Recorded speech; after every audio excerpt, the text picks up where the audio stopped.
Sugatan ng isang babae sa Maynila matapos aksidente raw mabaril ng kanyang kapatid na namamaril noon ng daga.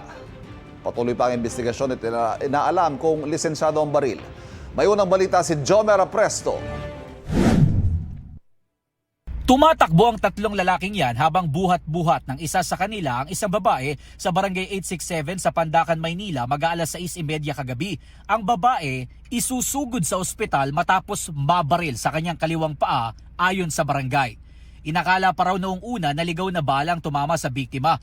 Pero sa pangatlong balik ng mga pulis, 2 baril umano ang narecover sa bahay mismo ng biktima. Isang airsoft at isang caliber 45. Sa kuha ng CCTV, may kita pang isang pulis habang may bitbit na plastic kung saan nakalagay ang mga baril. Ayon sa barangay, tinitignan nila kung kamag-anak ng babae ang nakabaril sa kanya.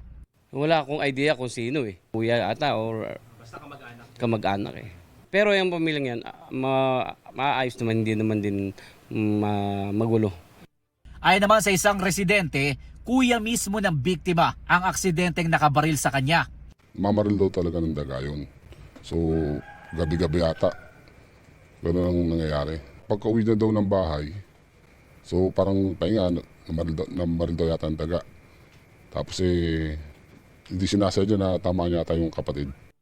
Base naman sa salaysay ng babae sa mga pulis, katatapos lang niyang maglaban noon at kumakain na siya ng hapunan nang bigla siyang makarinig ng putok ng baril.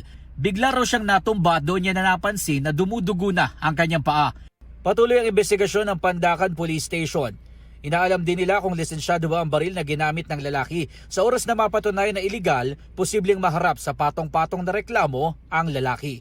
Sinubukan namin makipag-ugnayan sa pamilya ng biktima pero tumanggi na silang sumagot sa tanong kung sino ang nakabaril sa kanya.